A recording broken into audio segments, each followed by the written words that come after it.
All right, guys, this is Jacob from Wedge Me This, and a guy named Kenan Thurman wanted me to run in anything but 10 against 10 sevens, but he wanted me to do it at $400 lay because that pays $55 on the 7, which is quite a bit better.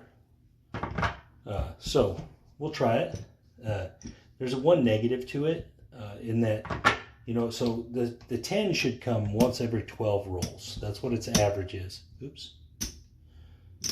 Its average is once every 12. So when you put $400 out there, your average hit is $35. So it takes 3 hits to make 100.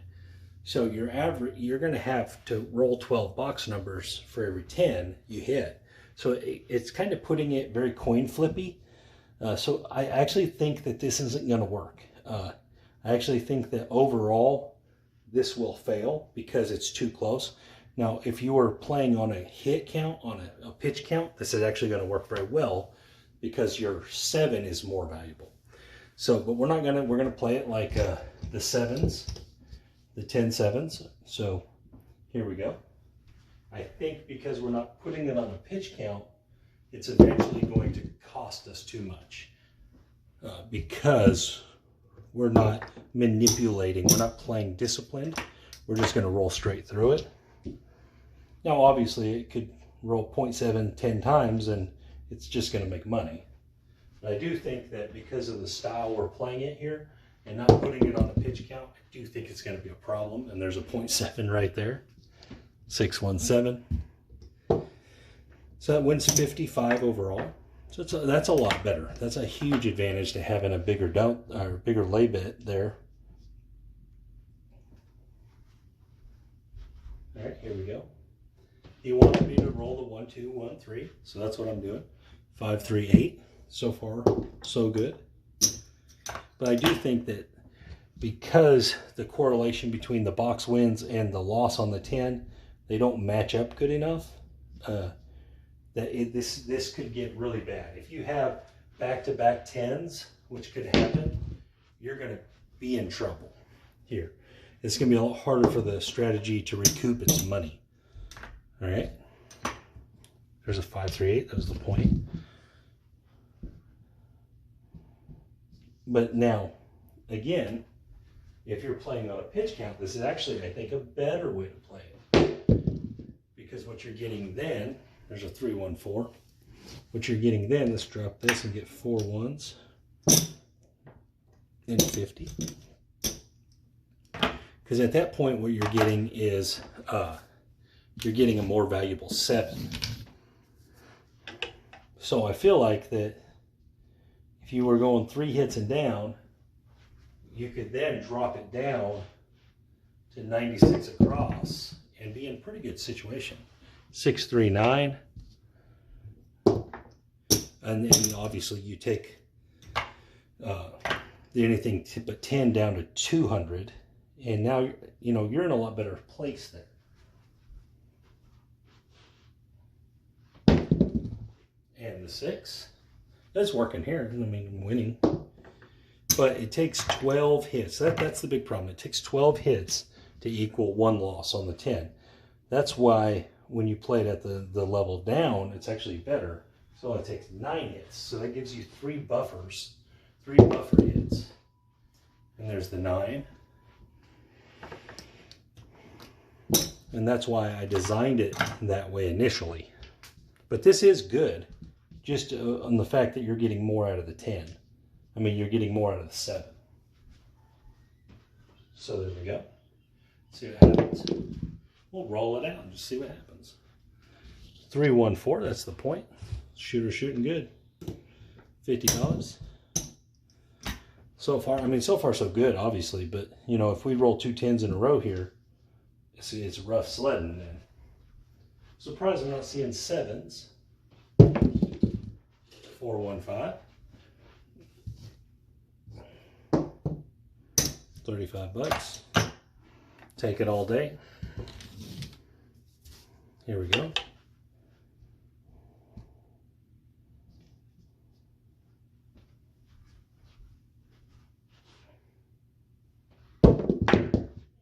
Oh, See, we am nowhere near 12 hits, and that's a 10. This is kind of what I thought would happen, even though I think we've rolled 12 rolls. So our average is actually good, I would say, but it's just too expensive. Aces. And that's just the way I think it'll play out. I don't know that, but I just think that because it's 12 to 12. And that was one of the big things I put as the way you need to be playing the anything but 10 is that you need your box numbers to not have to hit very many times to equal a loss on the 10. That's a big component of it. 3, 2, 5. Does it mean this is going to lose? No, it doesn't mean that. But I just don't like the correlation in the numbers. But I do think the bigger 7 is nice. If we would roll a few of them. Oh, there's one right there on call. 5, 2, 7. Okay. And obviously, you'd want to be at a table alone or where there's just nobody shooting and you're the only one that they want to shoot. You could sit there and bang this out. I show up and I'm alone at the table a lot. Just depends on, it has to do with when you go. And there's aces again. And that's really all it is. It's what time do you go? If you go at, Monday at 9 in the morning, you're probably going to be by yourself. And there's a 6, 5, 1. And so that's a big part of playing these kind of strategies where you got to be able to shoot. And it's a volume type thing. You need a lot of volume. So you got to pick and choose when you're going to go. And there's an 8, 6, 2. Okay, $35. I actually think it's doing okay just because we haven't had but 110 and we've had a lot of hits. But I don't think it's doing great. But the 2 7s, the $100 that we got out of the 2 7s is probably helping a lot. 5, 4, 9. But I do think that the risk to win ratio on this one isn't right. I do think this will eventually catch you. Where the other way, I don't think it will. Unless you stay on a pitch count now. If you're staying on a pitch count, which is the way you should play this, you should always be playing the anything but 10 on a pitch count. You should not roll it all the way through like I'm doing here. But it has to do with that I'm playing against 10 7s, and this is what I did with every other thing that I did 10 7s on. So I'm trying to keep it the same. And there's an 8, 6, 2, 8. It's doing pretty well right now. We're hitting a lot of numbers. You have to trade this in for 100. Move all this over. All right, here we go.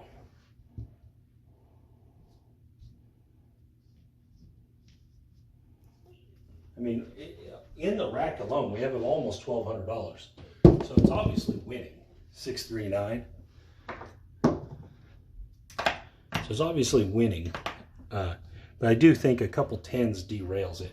Where really, in the other way, a couple 10s doesn't derail it. As long as you got a bankroll to make it through 3 10s, you usually will win. 6, 2, 8. All right.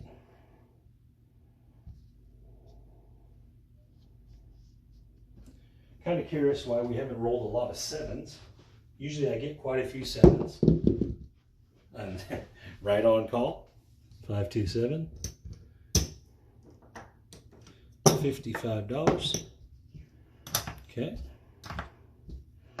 So this is 500 in greens. I'm going to trade it in. So it's doing pretty well again.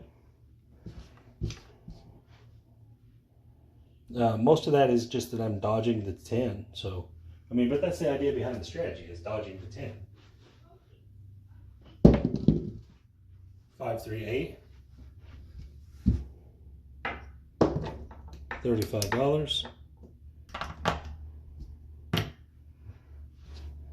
1, 2, 1, 3. Here we go.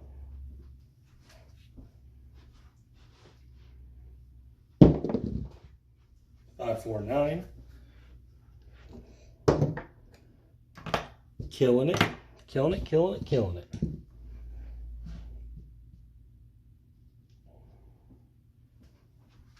Here we go.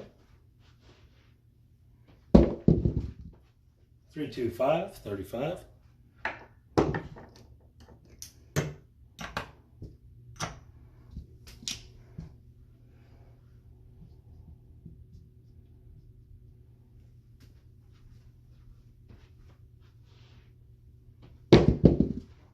$628, that's the point. Just making money here. This is the way it's supposed to go, right? And you're just supposed to kill it.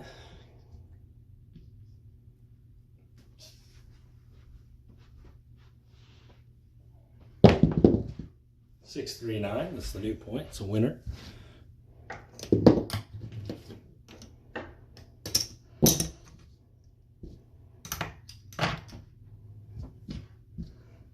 All right. I mean, obviously it works better than random if you're controlling the dice. That's without question. You're going to roll less tens if you're controlling the dice. That's the nature of it. I'm actually doing a very good job of it right here. I've hit 110 and a whole bunch of other numbers. I'm not really sure what the count is. I'm obviously beating the average. 639.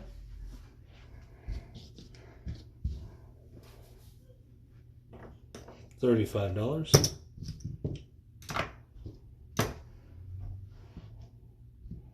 Might take a while to get to 10 sevens.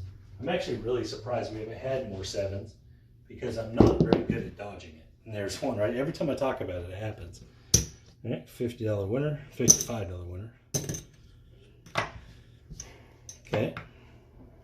Keep on keeping on. The one thing about having the 7 bigger is if you have a run of sevens, like 3 sevens in a row, I mean, that's a pretty good little run. It's going to be $150. There's a 9. So, I mean, there is value to that for sure. All right. Trade this in again for 100. Trade this one also for 100 because I need the space. Here we go.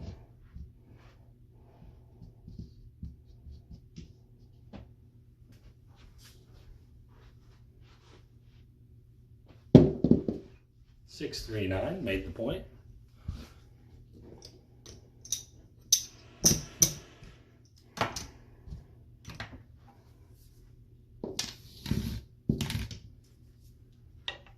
Doing very well here. Obviously, you would not be sticking around. I mean, you should have left a long time ago when you were up 500 or whatever. We have a 358. I believe that's the new point. $35.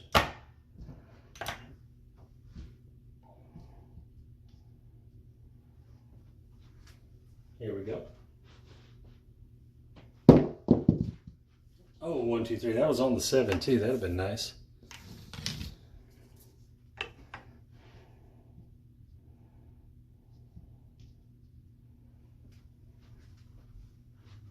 Here we go.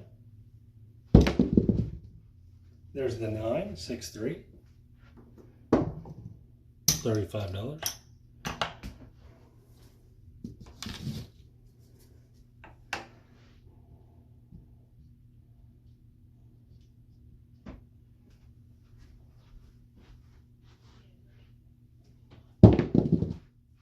$426.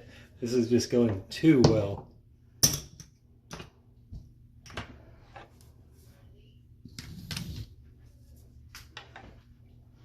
Again, part of it is just the control. Whatever semblance of control I do have, it obviously is affecting the 10 because we're not rolling them. 617. And so there's obviously, you know, something going on there. It's not luck. It's not randomness that's just randomly not throwing a 10 when I'm specifically trying not to do it, right? By using a certain style of throw, technique. 314. And there's a reason that it's not happening. So again, this is my argument for dice control. That it is possible. It's just, don't try to do it to the 7. It doesn't make sense to do it to the 7. It's too difficult. Hard 6.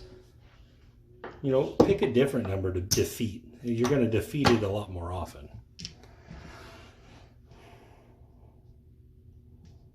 Here we go.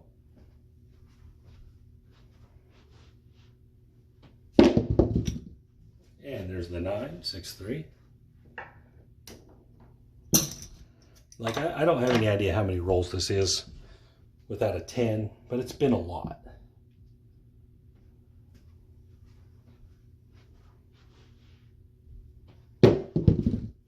And there's a 6, 5, 1.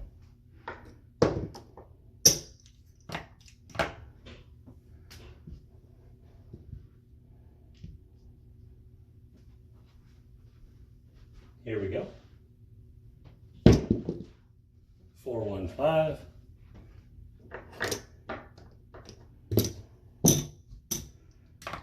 But yeah, so I mean, obviously this is working, but it's not necessarily working because the strategy is any better. It's working because I'm not rolling 10s, you know. So that's really, don't get me wrong, the 7s at $55 are definitely nice. 5, 3, 8. But you know, if them dice dive into the wall like that and stay on a 3 right away, that's gold because you can't lose and you're only going to win. If you can roll a 3 on one dice, you can only win when you play anything but 10. Oh, and there's a 7, 5, 2. $55. Okay, let's get another 100 here. I get 500 for here. So obviously we're just crushing it here.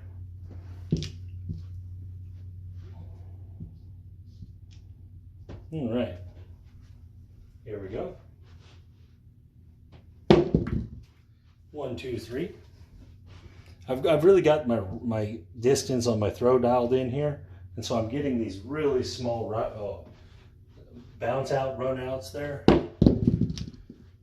Hard 4. $50 for $1.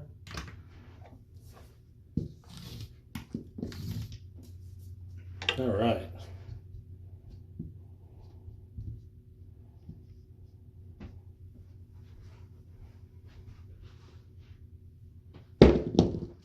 Six, 2, 8.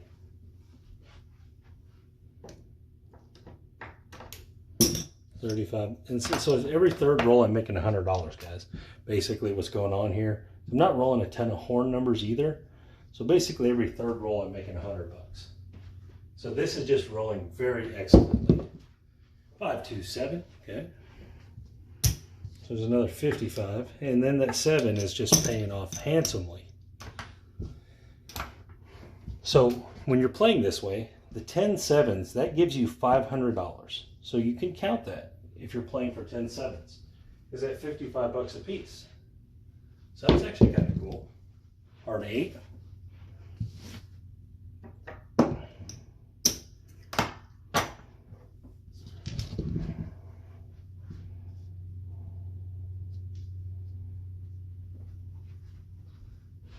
Got a couple 7s left to go.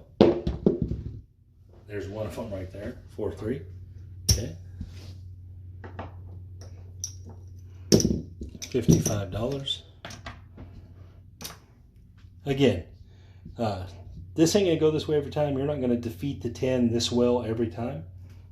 I don't. But it is nice when it happens. 5, 1, 6. And obviously, I'm doing something in manipulation of the dice to not be getting, it's just, this is too far outside of probability at this point. So I'm doing something. I'm obviously manipulating something. All right, there's a 4, 3, 7 on a bad throw. But every 7 is a good throw in this strategy. 55, so we're down to our last 7. So obviously if we don't roll a 10 here, I mean, we're just amazingly killed it. 1 10 and however many rolls this has been. And there's a 3-2-5. Gotta love when those threes pop up. Can't lose, can only win. That's why I asked George from CY, I said, can you figure out a dice set where you can roll threes at a huge, huge rate? And there's a 5 right back. Made the point. Because if you can throw threes on one dice at any kind of significant rate, then you should always be playing the anything but 10. Here we go. 1, 2, 3. And vice versa, if you're playing against the 4, if you can throw 4s. 11. All right, getting a little sloppy, I think. All right, so we're looking for a 7 or anything else but a 10. Oh, jumped off that 10 for us. That's actually a loser, though, that 12. So we don't have a point, so it's going to lose right here. Just put that back. Getting a little sloppy because I'm starting to get a lot of 6s. Gotta make an adjustment. Throw the dice lower.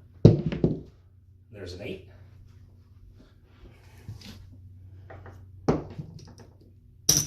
Okay.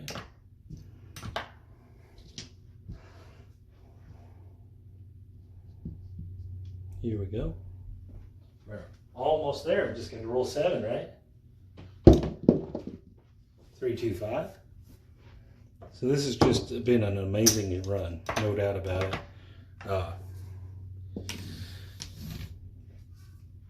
So whatever happens here is fine.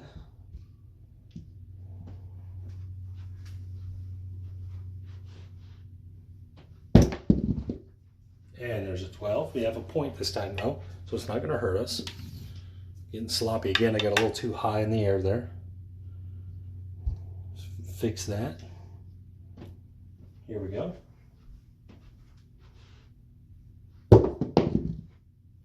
Oh, there's our 10. Obviously, I didn't fix it. All right, so it's our second 10 out of, I don't have any idea how many rolls. Whatever it is, it's a lot.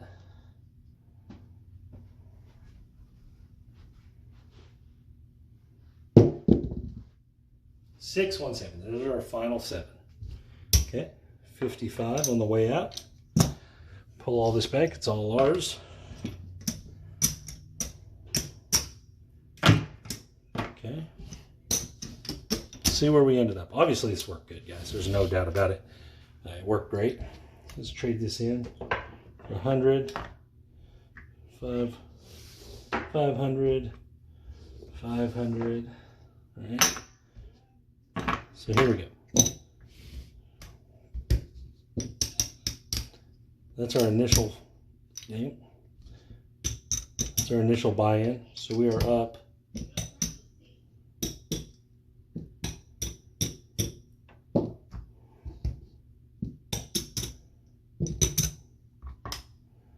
okay.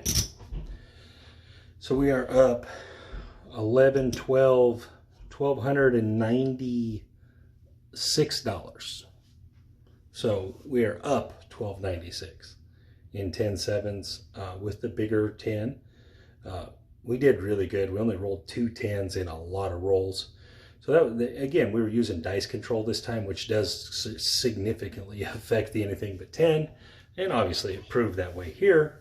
But anyway, so here you go, Mr. Kenneth Thurman. This was a pretty good run. I'm going to play with this a little more. I do think that playing that 10 bigger without making the box numbers bigger will catch you sometimes. I do think it will hurt you sometimes. But anyways, this is great, man. Great job. And this is Jacob from Wedge With This, and you have a great day.